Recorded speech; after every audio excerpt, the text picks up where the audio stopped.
I got so motherfucking design on right now. Bring it down, bring it down, bring it down. I got three old guys on the block.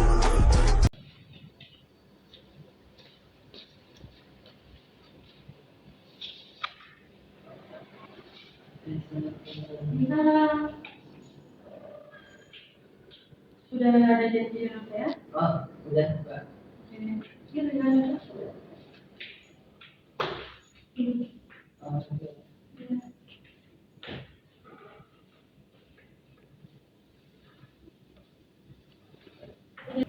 Masnya sudah ada janji dengan saya? Alhamdulillah udah. Ada, yang kemarin jam 4 ya? Iya, udah. Baik. Masnya, apakah Mas bersedia untuk nomor konseling dengan saya? Insya Allah bersedia. Bersedia. Baik, saya di sini sebagai konselor. Saya Manginul Karimah dari jurusan PKI, ingin mengkonseling kamu. Oke? Masih dengan nama siapa? Muhammad Arifin Ilham. Dari Mas jurusan apa? Dari jurusan PAI Pendidikan Agama Islam.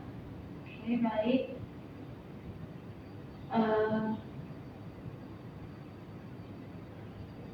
Terus Masnya mau dipanggil apa? Panggil masnya.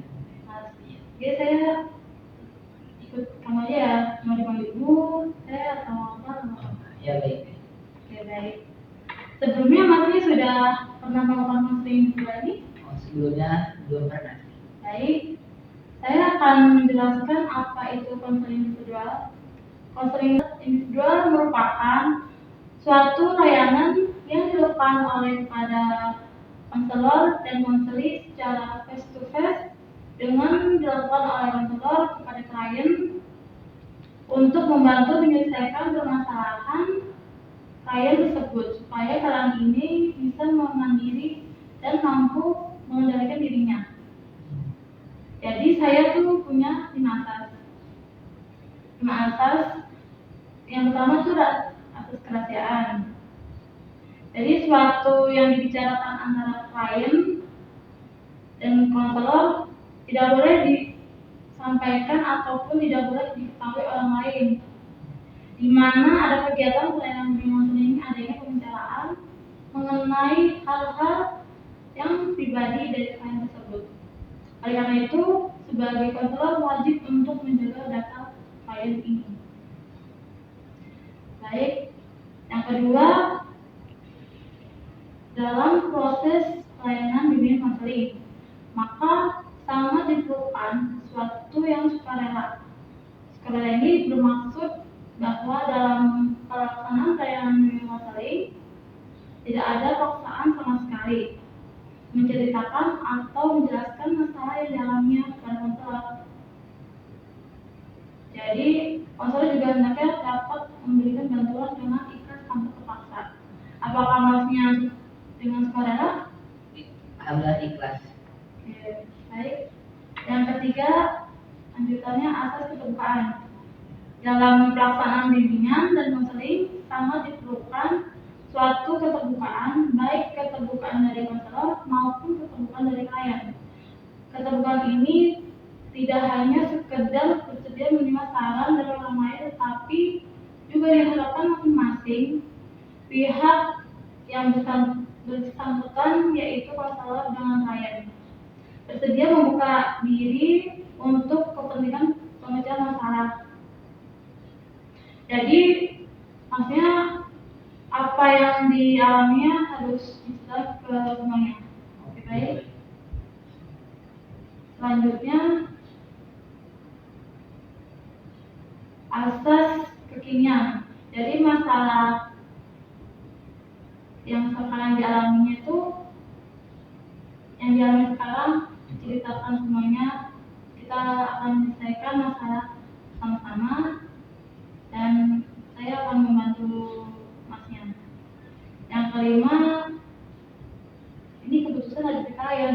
Jadi keputusan Masnya bagaimana, mau lanjut atau Oke, bisa dilanjutkan ya. Oke, baik. Masnya sudah memahami apa yang saya kasih tahu? Oh, yang tadi dibicarakan, insya Allah paham sedikit walaupun sedikit. Iya. Baik. Kita melanjutkan cerita ini yang masih mau diceritakan. Oke, baik. Jadi saya sini itu untuk mengonsultasikan tentang permasalahan yang saya alami di dalam kelas, dalam lingkungan kelas, dan permasalahan tentang MK yang menurut saya kurang efektif. Jadi kan kita kembali ke MK dulu ya. Dalam MK itu kita ada yang namanya multi class. Jadi kita kembali ke MK itu ada permasalahan yang saya kurang setuju karena saya lihat itu kurang efektif tentang permasalahan multi class. Di mana untuk misalkan hari Senin jam pertama kita masuk setengah 8. Nah, beres-beres itu 9 lewat 10. Di situ kita akan masuk jam 3.00. Ada waktu yang terbuang dalam MK di situ. Soalnya banyak mahasiswa teman saya juga yang jauh dari rumahnya dan nggak tahu untuk jam kos itu kemana larinya. Mau ke perpustakaan, antu mau ke kantin, nggak ada duit. Jadi bingung. Nah, kalau bisa saya itu seperti yang sebelumnya saja pas semester 1 bahwa yang untuk semester ganjil itu di atau di pagi atau di siang hari, untuk semester genap itu dimajukan. Jadi misalkan semester 1 dan semester 3, semester 2 itu untuk MK pagi sampai jam 12 atau setengah 1. Untuk semester 4 sampai semester 6 itu kalau bisa di jam siang masuk jam 1, keluar jam 17.10. Karena kemudian ini banyak mahasiswa yang sebagian dari mahasiswa itu memiliki pekerjaan sampingan.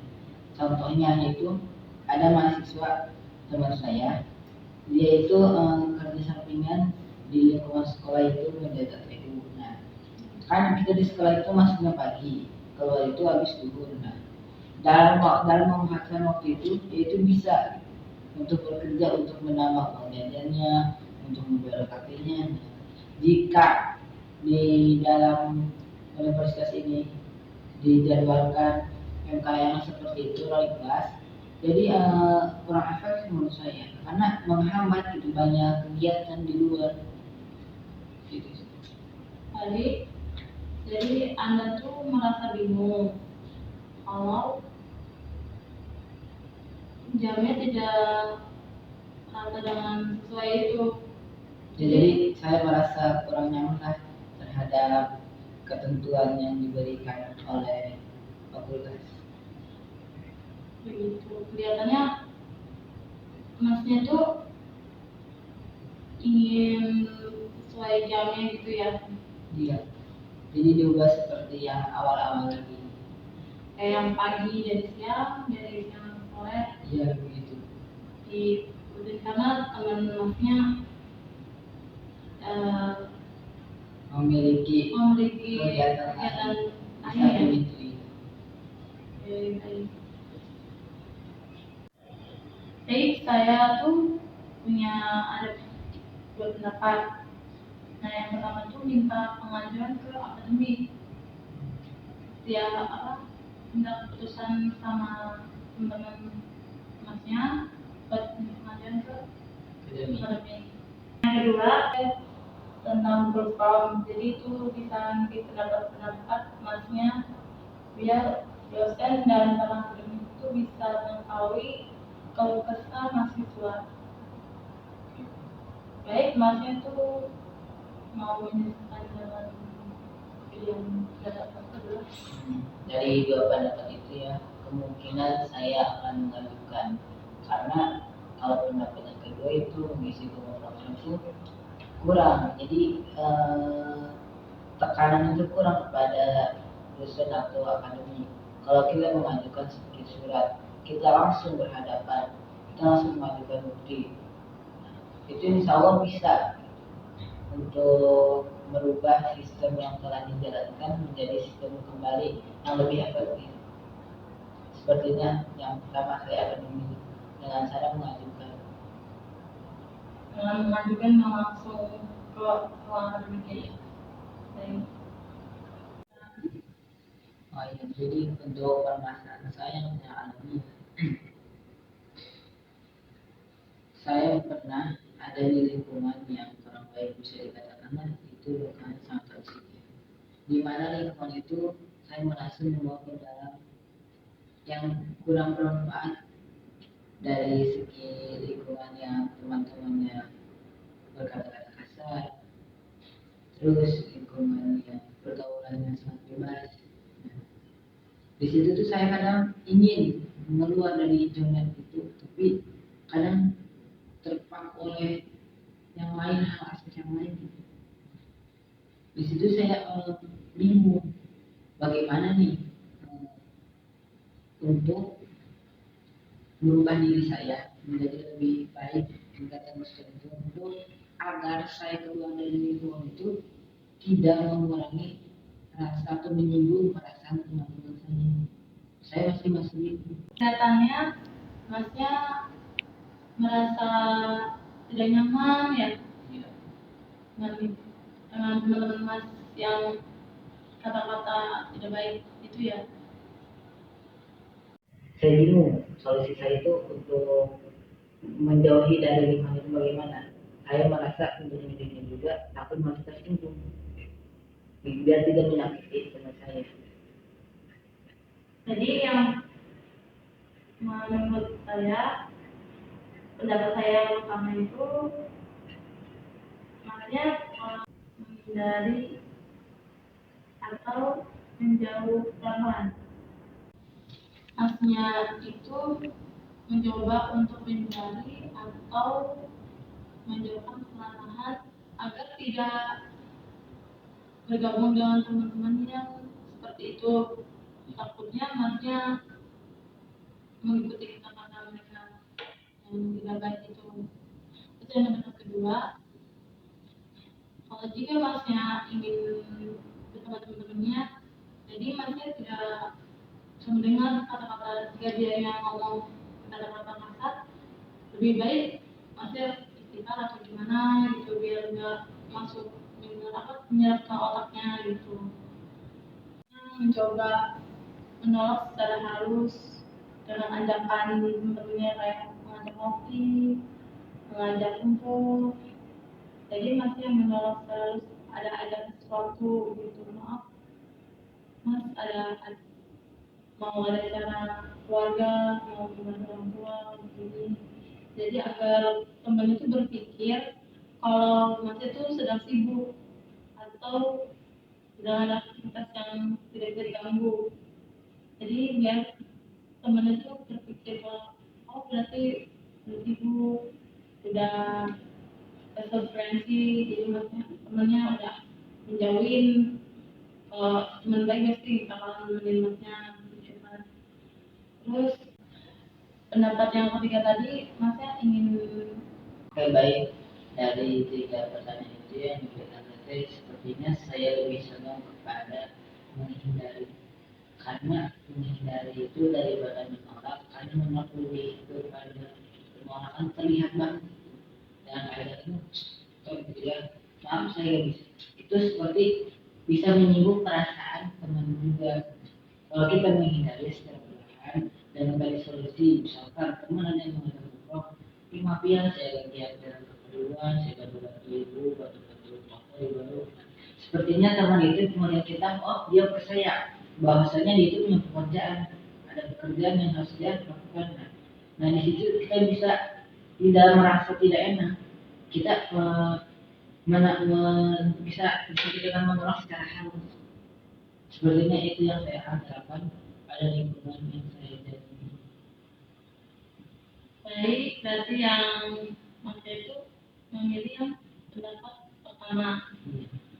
Oke, yang yang saya simpulkan dari masalah yang pertama dan kedua, yang pertama Mas merasa tidak nyaman dengan jam mata pelajaran yang tidak sesuai kalau tidak akan panjang itu. Iya.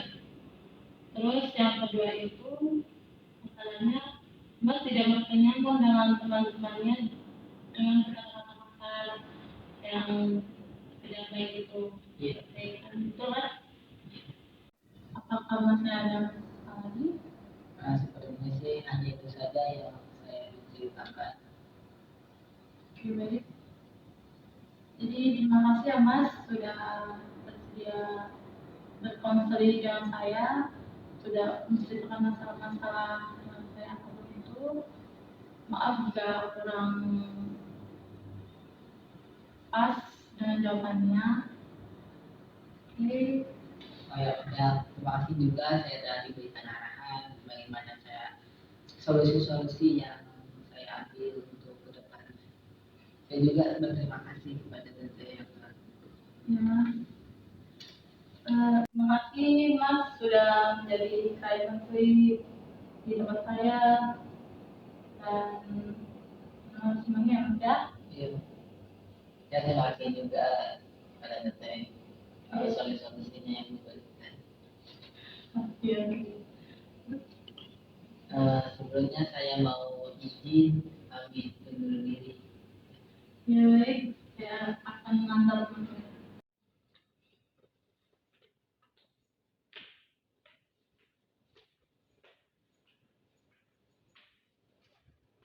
Terima kasih ya Mas.